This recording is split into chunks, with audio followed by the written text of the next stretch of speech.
C'est bon, Quentin, on est live. Salut. Salut tout le monde. Salut, salut, salut, salut. Bonjour à tous. Hop, hop, hop, hop.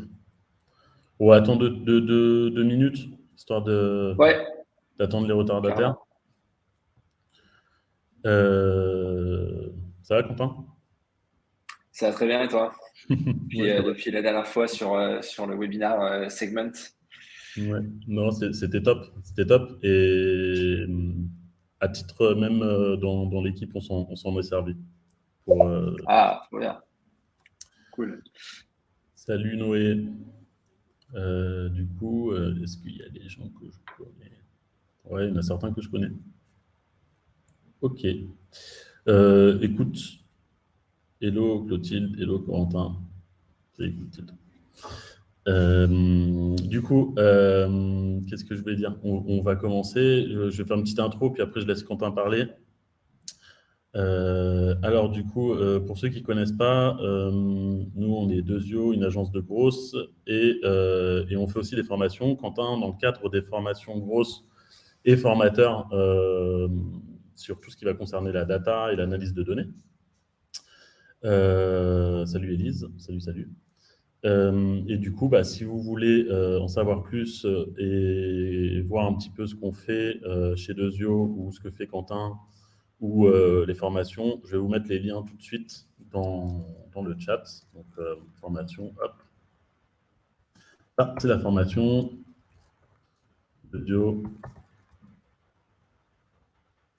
Et je vais vous mettre aussi l'IBO pour voir un petit peu ce que fait Quentin. Yes, merci. Pour ceux qui ne connaissent pas l'IBO, donc Quentin est formateur au sein de la formation de Dezio, mais il est aussi Head of Growth de l'IBO. Il va se présenter, je pense, juste après pour ceux qui ne connaissent Yes. pas. Et voilà, salut tout le monde. Voilà, donc j'ai fini mon petite intro. Donc on va juste parler du webinaire de Quentin. Quentin a déjà fait 2 webinaires sur Segment. Un webinaire sur Segment, pardon, il y a Brice qui en avait fait un autre juste avant. Et là, Yes. on va être un petit peu plus large. On ne va pas parler de Segment en particulier, mais on va parler des outils data, plus orientés data d'ailleurs que grosses, euh, sur lesquels vous devriez investiguer un petit peu parce qu'il y a du potentiel pour vous aider à faire des conversions et à croître rapidement dès la première année. Voilà, Quentin, je te laisse la main. Exactement. Merci pour l'intro, John. Oui, effectivement, j'avais donné deux précédents webinars. Le premier, c'était sur Mixpanel, donc un outil dont on va reparler rapidement aujourd'hui, qui est un outil qu'on utilise aussi chez Libéo. Et le deuxième sur Segment, mais plutôt sur une partie un peu plus avancée. Brice avait fait une première partie, j'ai essayé d'aller un petit peu plus loin, et notamment sur comment mettre en place un bon plan de tracking, etc. Donc, c'est encore des outils dont on va parler aujourd'hui. Et l'idée de ce webinaire aujourd'hui, c'est plutôt de s'intéresser de manière beaucoup plus large à tous les outils qui peuvent rentrer dans une stack data qui est moderne et qui permettent aux équipes d'accompagner leur croissance par rapport à leurs besoins business sur les bons outils à mettre en place pour mieux convertir, mieux comprendre ses utilisateurs, etc. Ce sera un peu plus large, peut-être un peu moins concret, parce que je ne vais pas forcément montrer des interfaces aujourd'hui, mais l'idée, c'est plutôt de donner un aperçu large de ce qu'on pourrait retrouver dans l'écosystème de la data et des outils de la data, parce qu'il y a énormément de choses. C'est pas toujours facile de savoir quels sont les bons outils, comment on les utilise, pourquoi, est-ce qu'ils sont complémentaires avec d'autres, etc. Donc, l'idée, c'est de regarder un petit peu tout ça aujourd'hui. Du coup, je vais me mettre en diaporama. Est-ce que vous voyez bien l'écran? Yes, ok. Ouais, Donc, peut-être petite intro, effectivement, pour ceux qui ne me connaissent pas. Moi, je suis Head of Growth chez Libéo. En 2 mots, Libéo, c'est un SaaS pour le B2B qui permet aux rôles financiers ou aux dirigeants, notamment de PME, de mieux gérer leurs factures fournisseurs et de payer leurs factures fournisseurs en un clic à partir de Libéo. Donc, on travaille beaucoup avec tout ce qui va être comptabilité, paiement fournisseur, paiement client, etc. Pour vulgariser, on va ressembler un peu à un Lydia, mais pour le B2B. voilà, c'est souvent un pain dans certains secteurs pour certains types de business de devoir payer ses fournisseurs en temps et en heure sans faire de doublons, en validant les bonnes factures, etc. Donc nous, l'IBO, on vient résoudre ce pain-là avec une plateforme qui permet de gérer tout ça de bout en bout de manière très simple. Donc ça, c'est ce que je fais aujourd'hui depuis quasiment 2 ans. Et puis auparavant, j'étais head of growth chez Swile, puis une partie aussi head of marketing. J'ai fait ça pendant 2 ans. Donc Swile, je pense que beaucoup d'entre vous me connaissent, mais en gros, c'est une startup qui fait des tickets resto. Et puis, comme le disait John, je suis sur la grosse formation aujourd'hui en tant qu'intervenant sur la partie data, mais j'ai eu la chance aussi d'être à l'origine de la grosse formation avec Dezio, parce que j'ai travaillé chez Dezio pendant quasiment 3 ans et demi. Voilà, donc toujours un plaisir de pouvoir revenir et partager un petit peu toutes ces choses autour de la data, et pas que d'ailleurs au niveau de la formation. N'hésitez pas, pour ceux qui le souhaitent, à me rajouter sur LinkedIn. Je vous ai mis rapidement mon lien. Voilà, si vous avez des questions, si vous voulez échanger, ce sera bien sûr avec plaisir. N'hésitez pas. Donc ça, c'était pour l'intro. Donc aujourd'hui, on va parler de Stack Data, comme je le disais, des outils qui peuvent vraiment avoir un impact sur votre business et vous aider à comprendre ce qui se passe sur votre site, dans votre produit, quels sont les comportements utilisateurs, comment décortiquer, comment trouver les bonnes hypothèses pour prendre les bonnes décisions. Ensuite, et bien sûr, tout ça, c'est dans une logique business, donc sans partir du doigt mouillé et de je ne sais où, il faut toujours se dire aussi pourquoi on veut faire ça. Donc on va revoir ensemble pourquoi justement mettre en place une stack data, notamment en quoi c'est important la première année et pourquoi il faut l'anticiper. Quelles sont les étapes dans une bonne stack. On verra qu'il y a des outils qui vont permettre de faire des choses et pas d'autres, et qui vont être complémentaires. Voilà, je vais essayer de vous expliquer de bout en bout comment on peut travailler la data entre la récupération et l'utilisation. Et puis du coup, on fera un focus sur les outils et je finirai sur les coûts. Je pense que c'est ça qui est important aussi, c'est de savoir en fait combien ça nous coûte tout ça si on veut faire les choses bien et si on veut que ça ait d'impact. Du coup, la petite intro sur le sujet, c'est toujours partir de pourquoi en fait on a besoin de data, pourquoi faire, à quoi ça nous servir. Et en fait, j'ai trouvé ce petit screen-là que j'ai trouvé intéressant parce que il y a toujours plusieurs niveaux. Il y a bien sûr la connaissance de son business et comment améliorer, optimiser son business au fur et à mesure. Mais il y a aussi une question de temps. On va se poser des questions sur le présent, mais souvent sur le futur. Mais on a aussi des questions avec la data qui nous permettent de mieux comprendre le passé pour justement avoir un impact sur le futur. Donc, des informations sur qu'est-ce qui s'est passé, qu'est-ce qui va se passer, ou alors pourquoi ça s'est passé comme ça. Et je pense que le pourquoi ici, il est toujours important. C'est ce qui va pouvoir driver les meilleures questions business. On a vu qu'il y avait une baisse dans le taux d'inscription. On va essayer de comprendre pourquoi il y a une baisse dans le taux d'inscription en faisant des zooms, en allant faire des filtres, en essayant de faire des consolidations, des rassemblements de la data qui est à notre disposition, en mixant des sources, etc.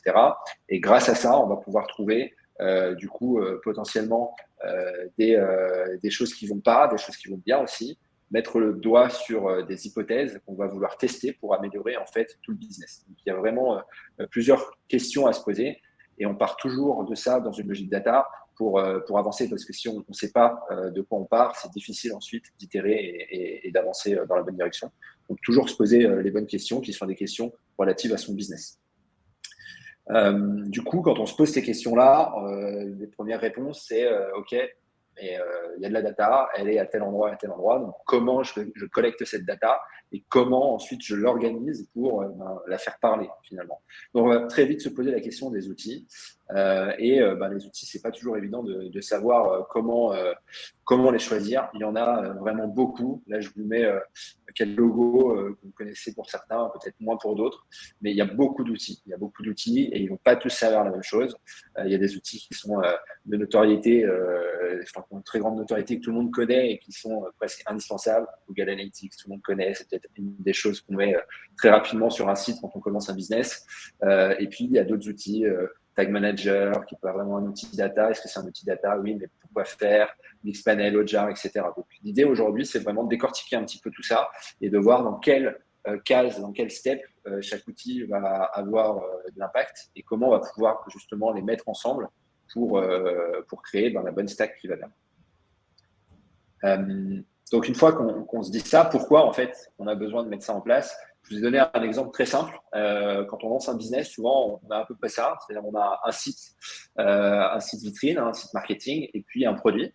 Voilà, ce qu'on fait assez vite, c'est moi j'ai besoin de savoir si mon site convertit, quelles sont mes sources d'acquisition, etc. Hop, je mets Google Analytics, c'est très bien. J'ai déjà pas mal de données pour comprendre d'où viennent mes nouveaux utilisateurs, quelles sont les sources d'acquisition qui fonctionnent le mieux, etc. Les canaux. Donc souvent c'est un peu le réflexe. On a un produit, un SaaS par exemple. Ben, c'est pareil, on va vouloir savoir quelles sont les fonctionnalités qui fonctionnent le mieux, quel est l'usage dans ce SaaS. Donc là, pour le coup, on va avoir besoin aussi de traquer de la donnée, mais ça ne va pas être la même que dans Google Analytics. Google Analytics, ça ne va pas forcément être le plus adapté. Donc, on va très vite aller sur des outils comme Mixpanel, par exemple. Et puis, derrière, il y a des logiques business. Il faut que tout ça, on renvoie un peu des infos dans HubSpot parce que ça va avoir un impact dans notre CRM et il faut que nos équipes commerciales puissent avoir le plus de données possible pour convertir des leads qui ne sont pas encore utilisateurs ou faire en sorte que les utilisateurs restent et qu'on les upsell, par exemple. Et puis, là j'ai mis Intercom aussi dans cet exemple très simple parce que si on a un produit, on va vouloir faire du care, donc on aura peut-être un chat sur notre produit, on aura peut-être des séquences d'emails, etc. Donc, très vite, on va vouloir aussi consolider l'usage, la donnée de l'usage de notre produit avec le chat pour pouvoir être le plus efficace possible pour répondre aux demandes de nos utilisateurs sur le produit. Donc, au départ, c'est un peu ça. Ça a l'air simple, mais on va voir que très vite, on va vouloir, quand on va évoluer, on va peut-être ajouter d'autres outils et très vite, ça peut ressembler à ça en fait.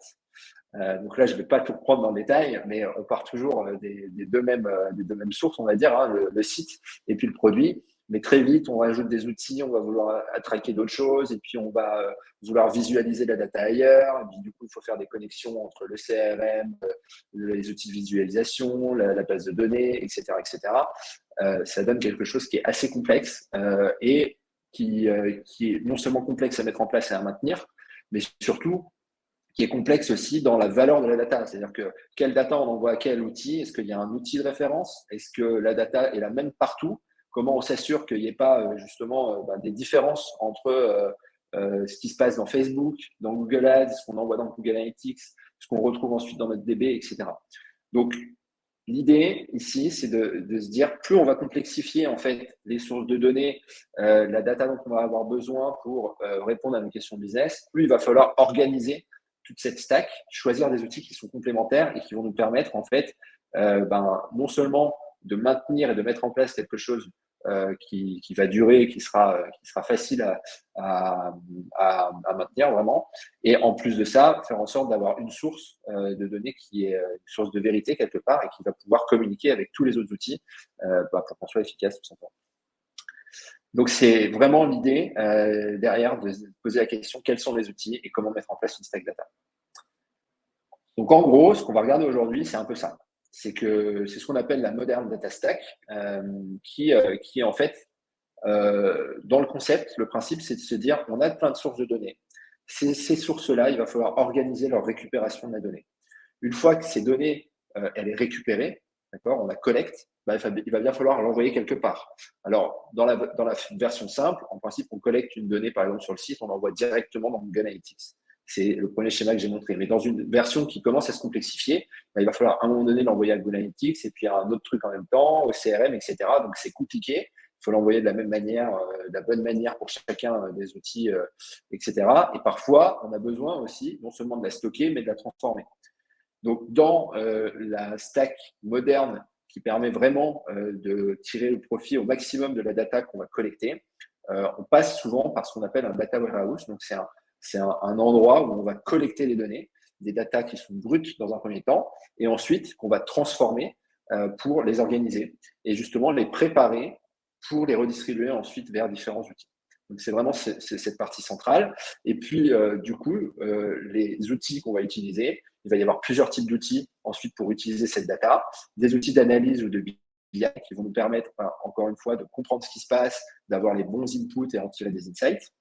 Et puis, ce qu'on peut appeler la data activation. Donc, ça va plutôt être comment, une fois qu'on a analysé et compris quelle est cette data-là, on va pouvoir l'utiliser et donc la rebasculer potentiellement dans des outils business, tout simplement pour leverage cette data. Donc, c'est un petit peu ça qu'on va voir aujourd'hui et je vais essayer du coup de prendre chacune des étapes et les détailler. Je ne sais pas si jusque-là, il y a des questions. Je vais switcher de l'autre côté. Pour l'instant, ça va apparemment. N'hésitez pas à poser des questions dans le chat ou plutôt dans l'onglet questions sur Livestorm si vous en avez. Si je peux répondre, je réponds. Sinon, je couperai Quentin pour qu'il y réponde. Top. Ok, donc ça, c'est l'idée de base. Du coup, comment ça se découpe? La première partie, c'est comment on collecte, comment on récupère cette data. Donc, bien souvent, il y a des sources différenciées.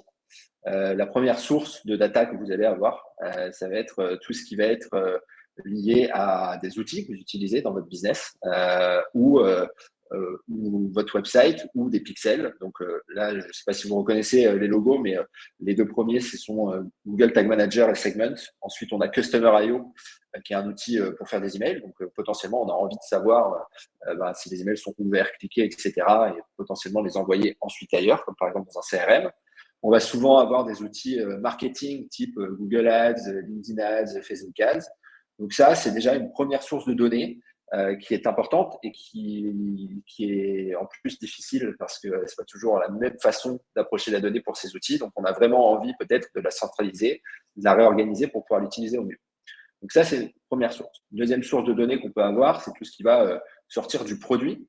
Donc, à gauche, l'acquisition, il y avait des outils marketing et potentiellement notre website aussi avec les outils de tag management. Là, ici, on va plutôt être sur le produit. Donc, qu'est-ce qui se passe dans nos SaaS? Par exemple, nous, chez Libéo, on est encore une fois un SaaS pour gérer et payer des factures. Donc, il se passe plein de choses dans notre produit. Des gens qui vont importer des factures, des gens qui vont contrôler des factures, des gens qui vont, une fois qu'elles sont contrôlées, les payer. Donc, on a envie de remonter ces données-là ensuite pour comprendre aussi ce qui se passe dans notre produit.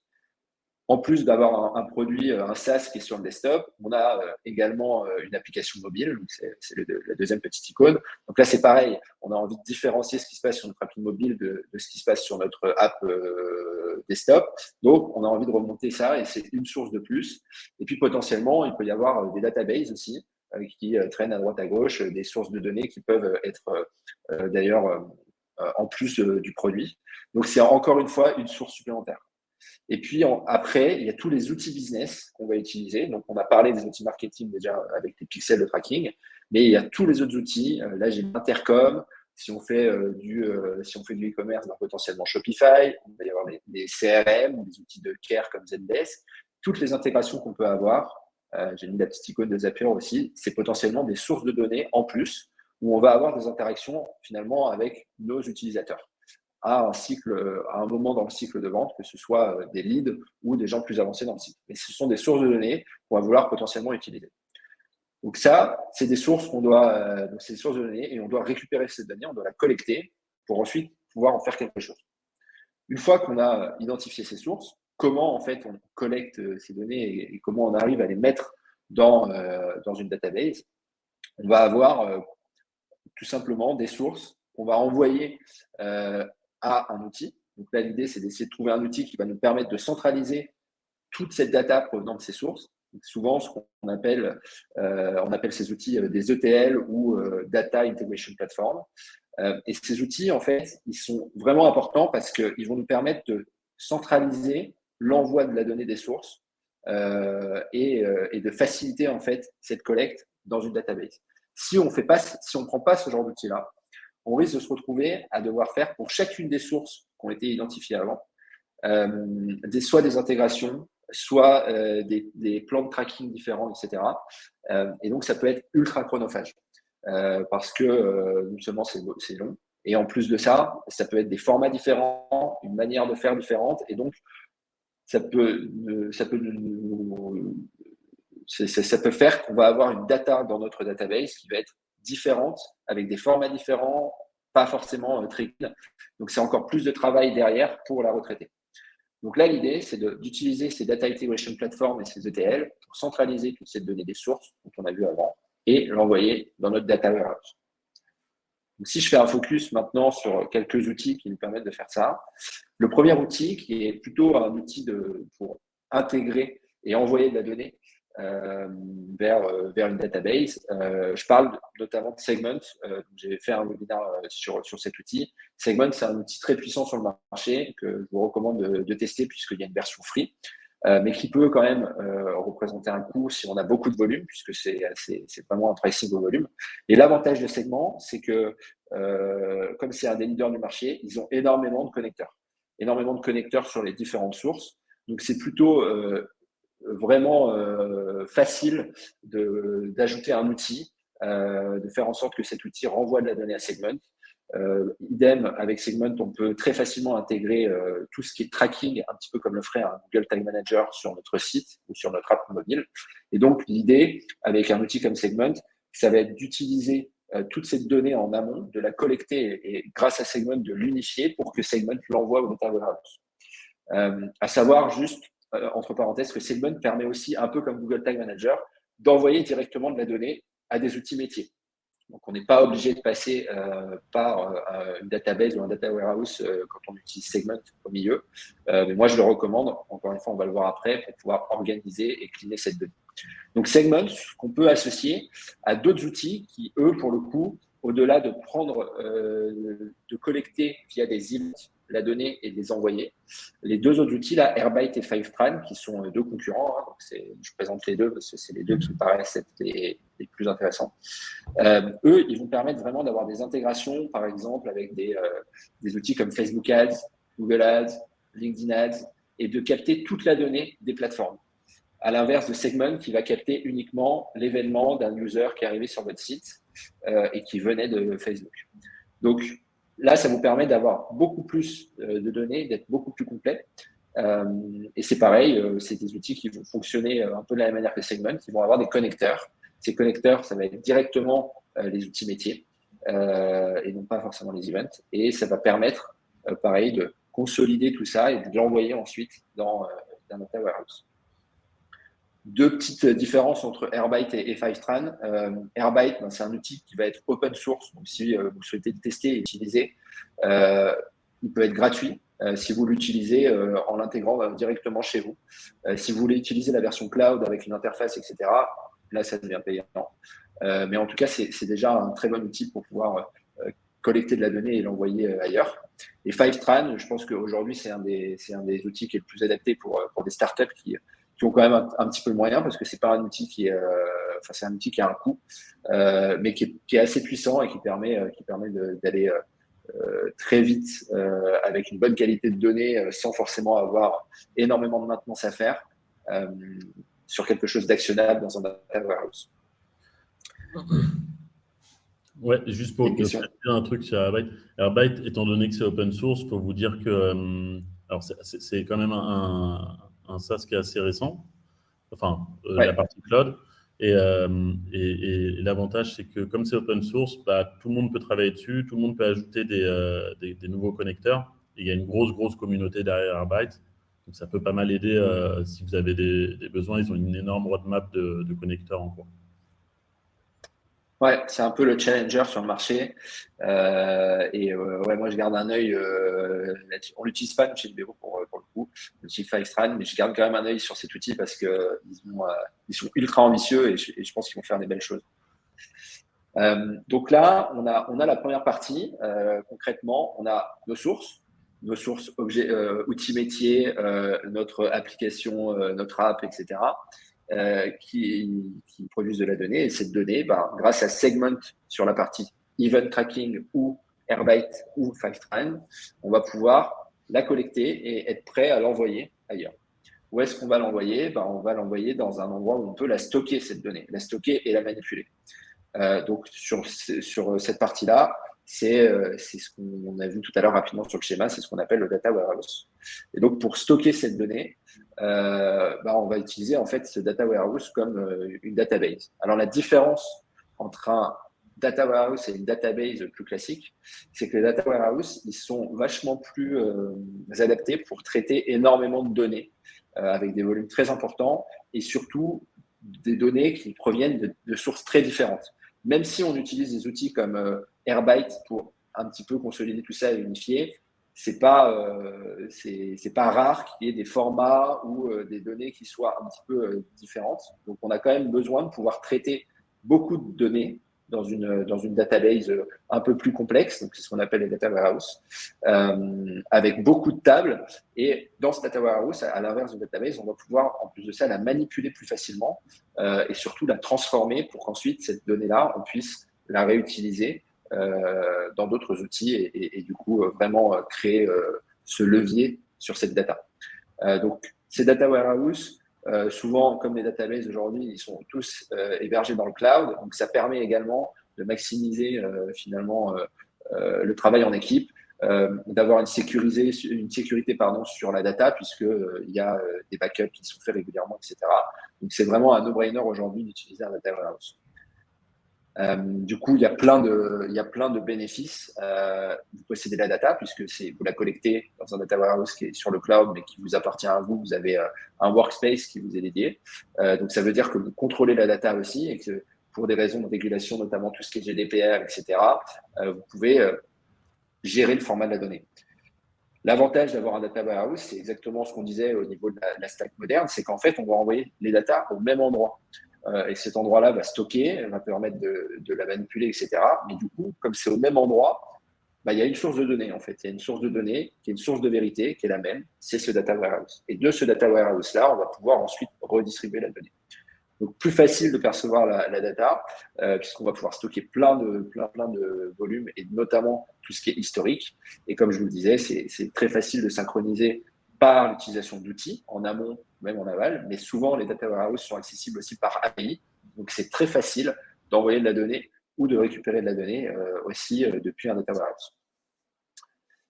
Quelques outils qui sont pareils, encore une fois, l'idée c'est de vous donner un petit peu un aperçu de différents outils. Donc, c'est des outils concurrents, mais qui sont très adaptés pour les startups. Il y en a 3, bien sûr, il y en a beaucoup plus, hein, mais c'est les 3 que je vous présente. Le premier, c'est Google BigQuery. Google BigQuery, c'est un outil qui est intéressant pour les startups parce qu'en fait, vous allez payer au nombre de requêtes réalisées. Et c'est intéressant pour une startup ou une boîte qui est jeune parce que, en principe, on ne fait pas énormément de requêtes au départ. On n'a pas énormément de choses, on n'a pas beaucoup d'historique. Donc, payer à la requête, ça fait que c'est relativement peu cher. Et ça reste un outil qui est très cohérent à utiliser pour faire des manipulations, faire des requêtes, extraire de la donnée, etc. Donc, c'est plutôt l'outil que moi, je recommanderais dans un premier temps, surtout quand on commence à mettre en place une stack data. Peut-être le downside d'un outil comme BigQuery, c'est que forcément, c'est pas celui qui est le plus complet, c'est pas celui sur lequel la maintenance sera la plus simple. Le défaut qu'il peut avoir, c'est qu'il va falloir mettre plus d'efforts humains pour travailler cette donnée. À l'inverse, par exemple, d'un Snowflake qui est beaucoup plus poussé, qui va permettre aussi de faciliter un peu plus le travail des équipes qui vont bosser avec ce type d'outil. Et d'ailleurs, Snowflake, justement, son modèle, c'est le pricing au temps passé et non plus aux requêtes. Donc, c'est un petit peu différent. Le troisième, on est obligé de parler, si on parle de Google, on est quasiment obligé de parler d'Amazon. Le troisième, c'est forcément un outil Amazon, qui est aussi un très bon outil, qui est peut-être un petit peu plus difficile à intégrer dans un premier temps et qui va être un peu moins permissif sur le format de la donnée. Là où sur les deux autres, on va pouvoir avoir plusieurs formats. Amazon est un peu plus restrictif. En l'occurrence, on est plutôt sur des formats JSON. Mais voilà, donc du coup, ces outils-là, pour résumer, ils vont servir à stocker la donnée au même endroit et à faire de cette donnée, comme elle est stockée au même endroit, une source de vérité qu'on va pouvoir potentiellement manipuler, transformer, cleaner avant de la redistribuer dans 2 outils. Ça ressemble à ça, BigQuery. Je vous ai mis un petit screen pour ceux qui ne connaissent pas. Donc, concrètement, ces outils-là, donc l'idée aujourd'hui, hein, vraiment, c'est de vous présenter la stack data. Ces outils, c'est plutôt des outils qui sont utilisés directement par des équipes data. D'accord. On peut l'utiliser en Gauss, on peut l'utiliser, mais il va falloir avoir des notions assez avancées quand même de SQL, parce que sans connaître le SQL, ce sera très difficile d'utiliser ces outils-là, puisqu'ils sont basés sur des requêtes et des requêtes en SQL, puisque ce sont des bases de données. Quentin, j'ai une petite question de Brice qui te demande pourquoi pas Postgre, quel avantage selon toi? Pourquoi pas Postgre? Parce que je pense que c'est ce que je disais en amont. Postgre va être un peu plus limité sur la façon à manipuler la donnée et sur le volume de données avec la diversification des données qu'on met en entrée. Postgre, ça va être plutôt une database plus classique. Alors, c'est très bien, hein, mais quand on veut aller plus loin, manipuler la donnée, potentiellement avoir à retraiter et à cleaner la donnée, on va être plus limité et on ne pourra pas utiliser d'autres outils que je vais présenter après, qui sont des outils qui vont nous permettre de transformer la donnée notamment sur des bases de données comme Postgre. Donc ça va vraiment dépendre du use case. Si on est sur le début de la mise en place de ces data, pourquoi pas utiliser des bases comme Postgre ou même MongoDB, il y en a d'autres. Mais si on veut vraiment quelque chose qui est scalable, qui va pouvoir grandir en même temps que toutes les nouvelles sources qu'on va ajouter, etc., il vaut mieux s'orienter vers un data warehouse. Ok, merci. Deuxième question, après, je ne sais pas si tu la vois, sinon je te la lis. Quel est le moment idéal pour une petite startup pour shifter sur une stack plus complexe en intégrant Segment et autres outils? Ouais, c'est une très bonne question. Je pense que le moment idéal, c'est le même moment où tu vas commencer à te dire est-ce qu'il faut que je recrute des personnes en data. À partir du moment où tu recrutes des personnes en data, tu vas commencer à investir suffisamment en fait dans le traitement, la collecte et l'analyse de ta data. Et donc, il va falloir que tu te prépares à pouvoir scale. Et donc, ce moment-là, c'est quand tu commences à avoir un volume important de sources, enfin un volume qui grossit en termes de sources de données, pas que des données qui sont par exemple tes sources d'acquisition et ton produit, mais qui se complexifient un petit peu. C'est le moment où tu vas également avoir des questions beaucoup plus franches et importantes sur ton produit. Notamment sur l'usage, quelles sont les nouvelles features à développer. Si tu as un outil qui est complexe avec beaucoup de features, ben, très vite, il va falloir quand même que tu puisses te donner les moyens d'analyser tout ça. Euh, donc, donc, ça va vraiment, ce shift-là, il va vraiment s'opérer en fonction du moment où tu en es sur comment tu gères tes sources, comment tu gères ton produit et quelles sont les questions business que tu te poses. Si tu as des questions qui sont de plus en plus complexes, de plus en plus récurrentes et que tu as besoin de sortir de la data, des extracts, de faire des dashboards de manière très récurrente, il faut que tu commences à te poser la question de shifter sur une stack qui est beaucoup plus complète en fait. Ok.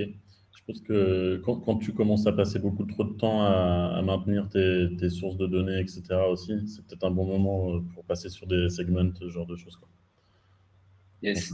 Après, c'est progressif, c'est-à-dire que tu mets pas en place tous les outils d'un coup. Je pense que tu peux d'abord commencer à te dire j'utilise Segment avec des renvois de ta donnée sur tes outils métiers. Et puis, si tu commences à devoir avoir des besoins pour gérer l'historique, si ta data, elle demande à être retraitée, etc., ben là, tu vas commencer à mettre en place une base de données ou un data warehouse. Et à partir de ce moment-là, ben, tu as besoin d'outils qui ingèrent la donnée, etc., etc. Donc, en fait, ça se construit au fur et à mesure.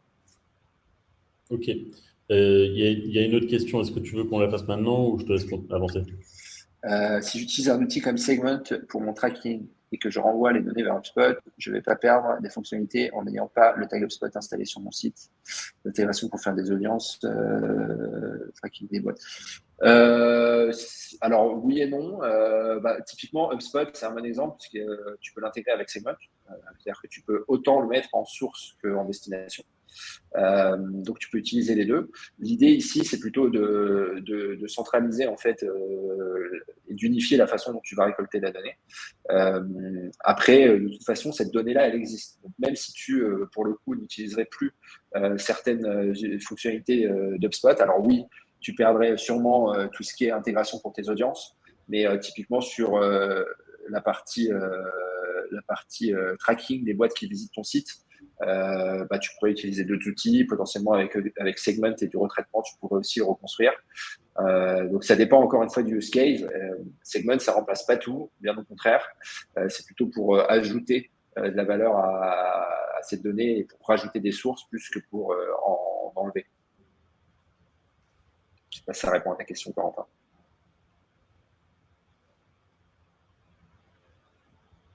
C'est bon. Cool. Du coup, je continue. Donc, on avait dit que dans le data warehouse, il y avait la partie stockage, mais il y a aussi la partie transformation de la donnée. C'est ce que je disais.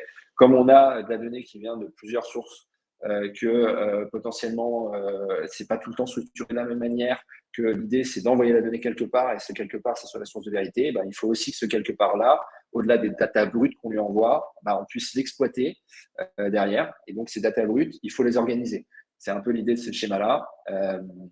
Au départ, on a des trucs qui sont un peu dans tous les sens, etc., qui ne sont pas bien dimensionnés. L'idée, c'est d'avoir quelque chose vraiment d'organisé pour pouvoir l'utiliser plus facilement.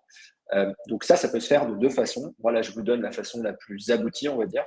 La première façon, c'est directement, sans outils supplémentaires, dans votre DB ou dans votre data warehouse, via des séquences, des requêtes SQL, vous arrivez à créer des regroupements, à consolider la data. Donc ça, c'est faisable.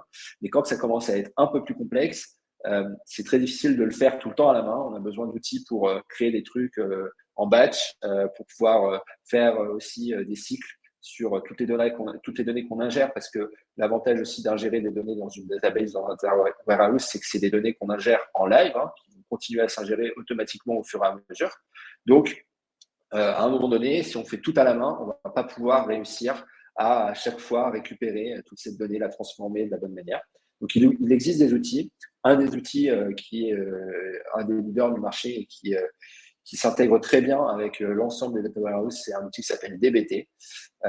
Et cet outil-là, pareil, il a l'avantage d'être peu cher, voire gratuit en fonction de la façon dont vous l'utilisez. Et voilà, du coup, ça va vous permettre vraiment de pouvoir avoir un level supérieur si vous avez beaucoup de données et que vous avez besoin de cleaner, organiser, transformer un petit peu la donnée pour recréer des tables qui soient exploitables facilement par d'autres outils. Encore une fois, je vous le présente pour que vous sachiez que ça existe, mais c'est souvent des outils qui sont utilisés par des équipes data. Au niveau d'un gros manager, on ira rarement, nous, en tant que gros manager, jusqu'à ce niveau-là. Mais ça permet aussi de comprendre dans une stack data pourquoi, à un moment donné, il y a des données qui sont difficilement exploitables parce qu'elles ne sont pas forcément bien organisées et comment on pourrait faire pour pouvoir les organiser correctement. Donc ça, c'est ce qui se passe, grosso modo, dans le data warehouse.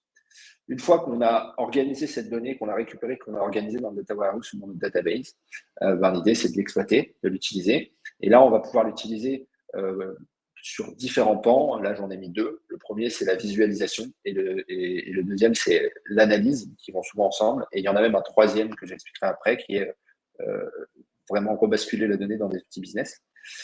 Donc, le premier, la visualisation, c'est peut-être quelque chose sur lequel vous êtes le plus au courant, parce que c'est le truc assez classique. C'est le fait de prendre ces données-là par des requêtes, en faire des dashboards. D'accord ? C'est aussi simple que ça. C'est-à-dire que la donnée, maintenant qu'elle est organisée, je peux plus facilement la requêter et en faire des dashboards dessus. Donc ça, c'est souvent quelque chose qui va aussi devenir important à un moment donné d'une boîte parce qu'elle va devoir se structurer, elle va devoir produire des dashboards qui sont automatisés, donc qui vont pouvoir se remettre à jour de manière en temps réel. Et surtout, il va y avoir souvent des reports à faire à des investisseurs, à différentes équipes, etc. Et c'est grâce à ces reports qu'on va pouvoir comprendre aussi comment améliorer, comment itérer. Je branche mon ordi. Donc ces outils-là, il y en a plein. C'est encore une fois assez difficile de choisir quel est le bon outil en fonction de son business. Là, je vous en présente quelques-uns qui me paraissent très adaptés pour des startups, avec encore une fois des outils du gratuit jusqu'à des outils beaucoup plus complets. Donc le gratuit, peut-être que vous connaissez déjà, c'est un outil Google qui s'appelle Data Studio. Qui a un avantage assez intéressant au-delà d'être gratuit, c'est qu'il a plein de connecteurs de base, alors qu'ils ne sont pas tous gratuits pour le coup. Il y a certains connecteurs qui vont être des extensions payantes, mais qui vont permettre en fait soit de récupérer directement cette donnée depuis votre database ou votre data warehouse, ou même depuis des outils en direct.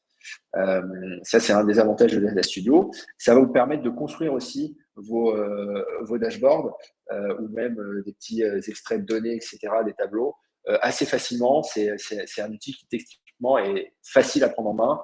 Alors, il faut quand même passer un petit peu de temps, tester, peut-être voir quelques tutos.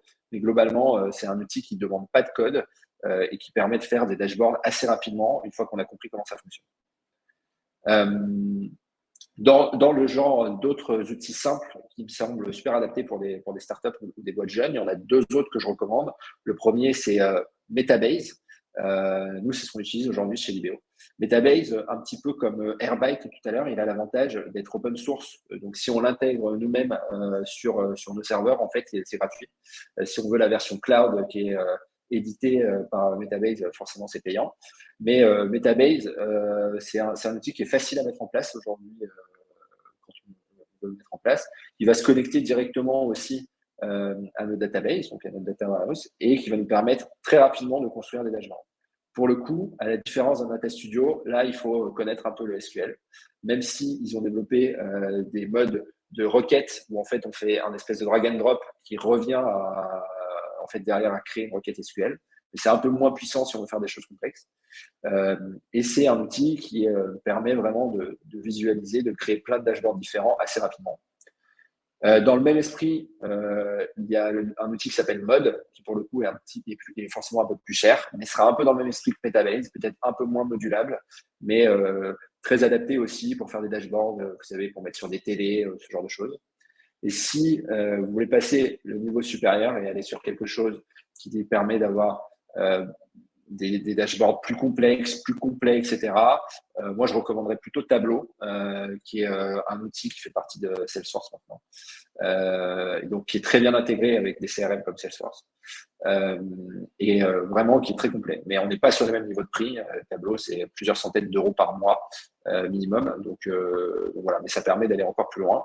Il en existe d'autres. J'ai pas parlé de, par exemple, Looker, qui est aussi un très bon outil, mais qui sera pareil, le next level, donc peut-être pas de 600 par exemple. C'est pas des outils qu'on prendra tout de suite. Donc voilà. Donc ces outils, encore une fois, permettent de visualiser cette donnée qu'on aura accumulée dans notre data warehouse. Ensuite, on a les outils d'analyse. Là, pour le coup, je pense que vous connaissez forcément un petit peu. Les outils d'analyse, ils vont se répartir avec deux approches. Ceux qui vont regarder ce qui se passe d'un point de vue des pages et ceux qui vont regarder ce qui se passe d'un point de vue des utilisateurs. Du coup, d'un point de vue des pages, le plus connu, gratuit, c'est bien entendu Google Analytics.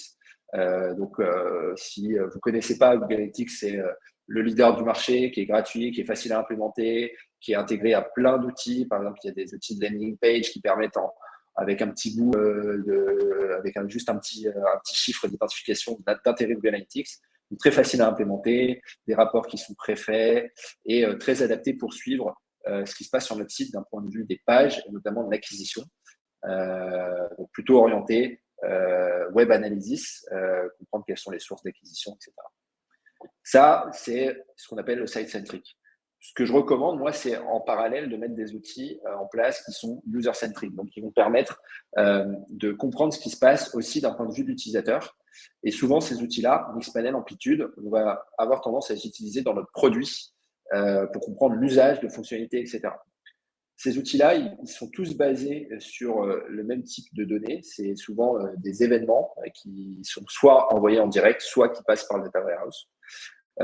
Et du coup, ils permettent par l'utilisation des événements, par exemple, quelqu'un a uploadé une facture ou quelqu'un a payé une facture, si je prends l'exemple de vidéo, de retracer le parcours des utilisateurs, de créer des funnels, donc de se dire quel est le parcours, si je prends étape par étape, pour arriver à payer une facture. Il y a la première étape, c'est je la porte, la deuxième étape, c'est je la valide, la troisième étape, c'est je la paye, avec les drops, etc. Donc, très utile pour comprendre ce qui se passe dans le produit et souvent très complémentaire d'un Google Analytics. J'ai aussi mis un outil comme Hotjar, qui est un petit peu différent encore, mais que je trouve très adapté et je pense qu'il faut avoir dans sa stack.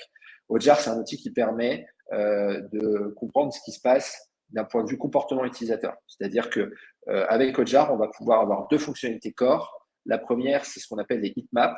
C'est-à-dire que Hotjar va scanner en fait chaque page de votre site ou de votre produit et vous dire les clics ont été faits principalement sur le bouton à droite et sur le bouton un peu plus bas à gauche qui était rouge et les niveaux de chaleur qu'il y a eu sur la page. Donc, combien il y a de pourcentage de users qui ont vu le haut de la page et jusqu'en bas. Donc, ça, c'est ce qu'on appelle les heatmaps. Et deuxième fonctionnalité dans Hotjar qui est très, très intéressante, c'est ce qu'on appelle les recordings qui vont tout simplement permettre de manière anonymisée, ça vous permet de voir ce qu'a fait un utilisateur, donc l'enregistrement de la session de votre utilisateur, pour comprendre en fait s'il y a des problèmes, s'il y a des choses qui prennent du temps, s'il a quitté à un moment où il n'aurait pas dû, etc. Donc ces outils-là permettent vraiment de comprendre soit ce qui se passe sur vos pages, d'où viennent vos utilisateurs, soit ce qu'ils font dans votre produit ou sur vos pages. Et du coup, ils sont ultra complémentaires et vous permettent bien sûr de comprendre ce qu'ils font et donc d'avoir des idées sur ce que vous pourriez améliorer. Donc ça, on est vraiment sur des outils d'analytics qui sont complémentaires à ce qu'on aurait pu faire avec un Metabase ou un Data Studio, puisque c'est pas tout à fait la même façon de construire les dashboards. Mais concrètement, si vous avez par exemple un Metabase qui est très très bien construit, vous pouvez retrouver en fait les mêmes données que vous auriez dans Mixpanel ou Amplitude dans votre Metabase. Donc ça, après, c'est à voir en fonction de là où vous en êtes et du niveau en fait d'implémentation que vous avez choisi, si ce sont des outils que vous allez utiliser en complément ou en remplaçant. Je ne sais pas si vous avez des questions. Je vois l'heure qui passe. Je vais continuer très rapidement sur les derniers outils que je voulais vous montrer.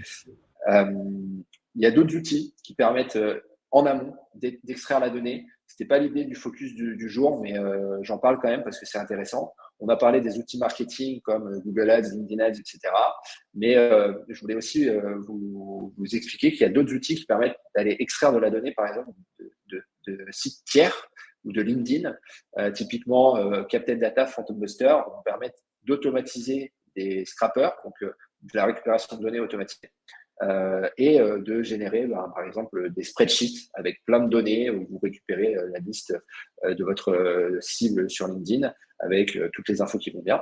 Donc ça, c'est des données qui sont ensuite intéressantes aussi à ingérer ou en tout cas mettre à disposition de vos équipes pour pouvoir les utiliser.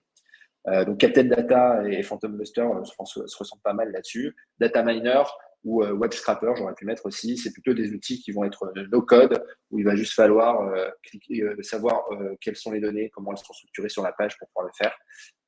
Donc ça, c'est plutôt intéressant aussi si on veut aller vite.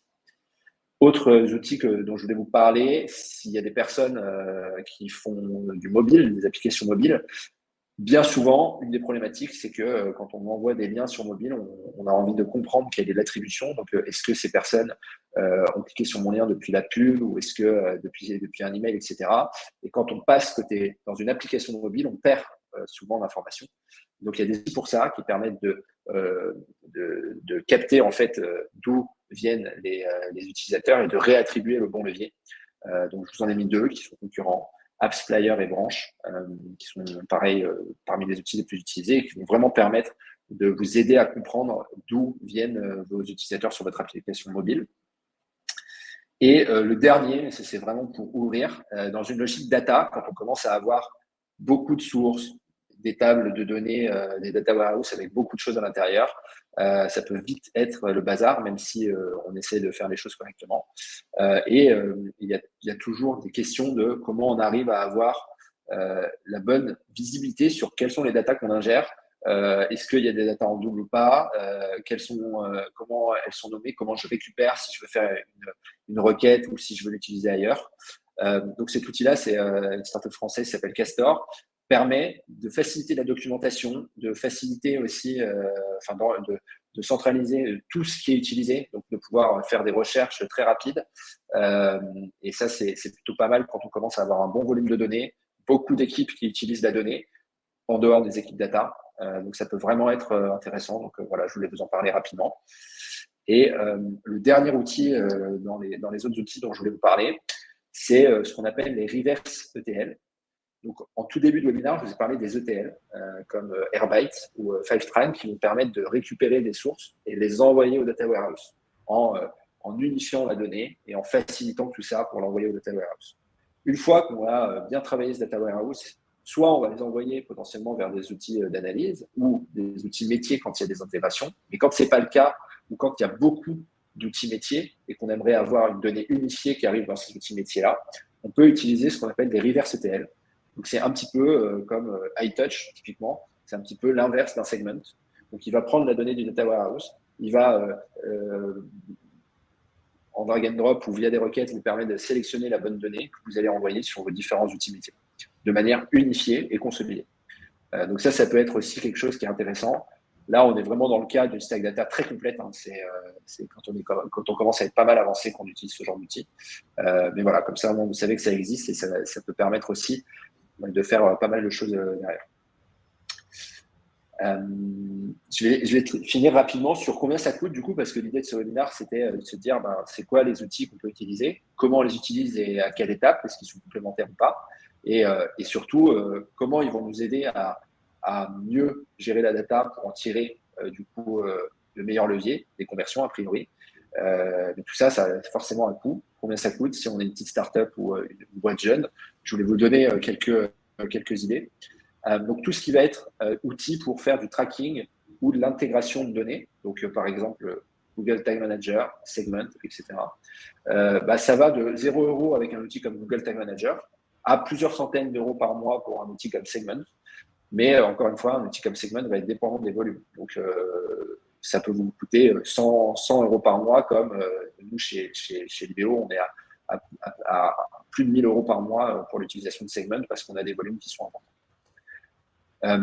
Pareil pour si vous utilisez en complément des ETL, donc on va parler d'Airbyte qui est pour le coup open source, donc qui peut vous coûter 0, à des outils beaucoup plus complets comme Fivetran qui peuvent vous coûter pareil plusieurs centaines, voire quelques milliers d'euros par mois si vous avez beaucoup de données et vous avez beaucoup de temps à dédier sur la transition de la donnée. Un data warehouse, pour le coup, c'est pas excessif, c'est quelques centaines d'euros, mais avec un Google BigQuery, surtout si vous êtes au début, vous faites pas beaucoup de requêtes, vous allez vous en tirer pour une centaine d'euros par mois. Et sur la partie visualisation, c'est pareil, ça peut aller de 0 € sur des outils qui sont gratuits, vous pouvez intégrer vous-même, à des plusieurs centaines de dollars ou d'euros par mois pour un outil comme Tableau. Donc, en gros, en fonction de là où vous en êtes et des outils que vous allez choisir, ça va vous coûter plus ou moins cher. Mais l'idée ici, au-delà du coût, c'est aussi de comprendre que c'est un investissement, puisque, comme posait la question tout à l'heure, je crois que c'était Corentin, l'idée, c'est d'investir dans une stack qui va être scalable, qui va vous permettre d'utiliser la donnée partout de la même manière, de manière unifiée, et donc ensuite de l'actionner pour faire grossir votre business. Donc, c'est vraiment un investissement qui est important dans toute boîte qui grossit et qui va avoir plusieurs sources de données et plusieurs données globalement. Et donc, la dernière chose sur l'échelle de coûts, c'est bien sûr les équipes. Pour ceux qui se poseraient la question, il y a deux métiers, il y a plusieurs métiers, mais il y en a deux qui sont très importants dans ce que j'ai présenté aujourd'hui. Il va y avoir le data analyst qui, lui, va plutôt analyser toutes ces données, permettre de faire les dashboards, etc.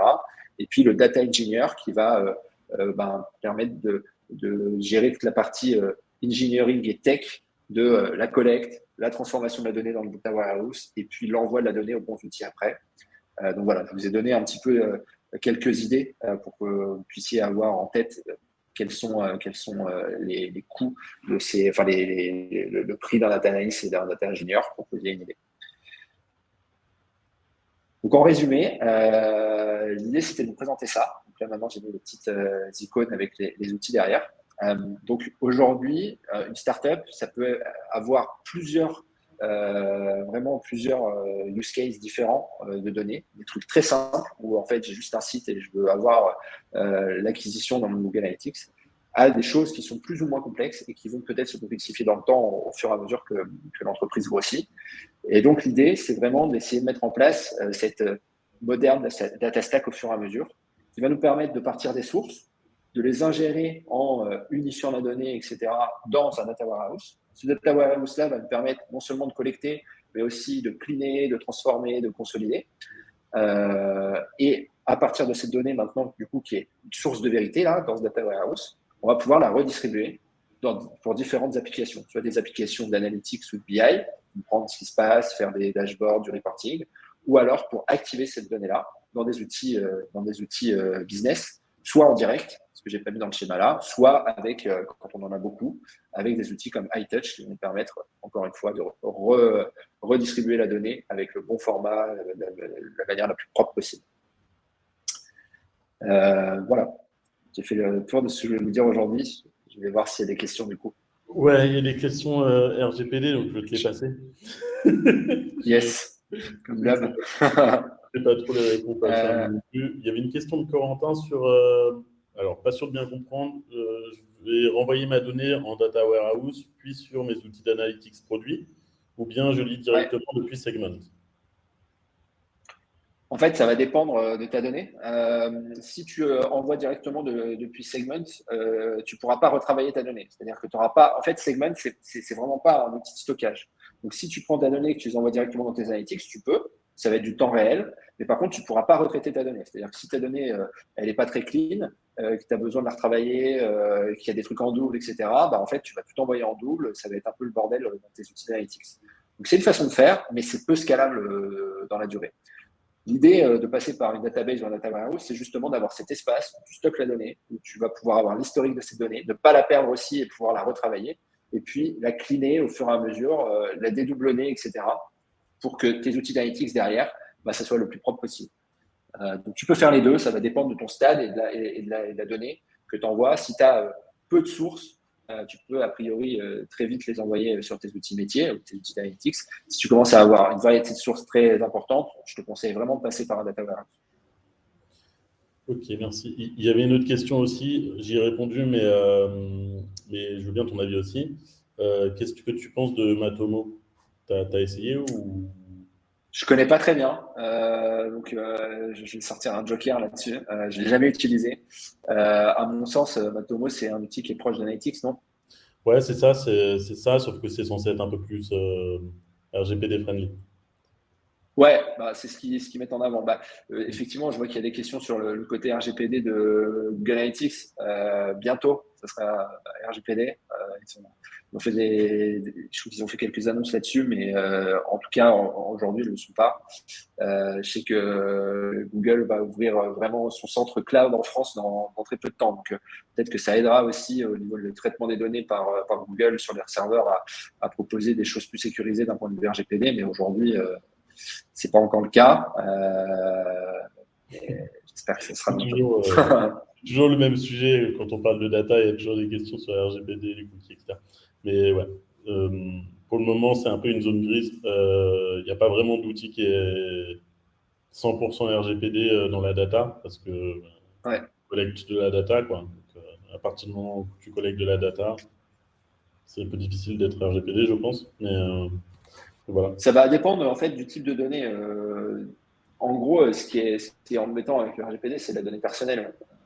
Donc, typiquement, tout ce qui va être user-centric, a priori, il faut faire attention au niveau RGPD, et notamment s'il y a des données personnelles, normalement, elles sont anonymisées.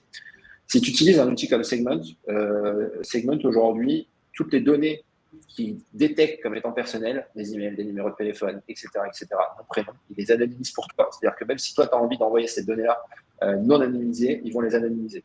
Donc, ça te back un peu.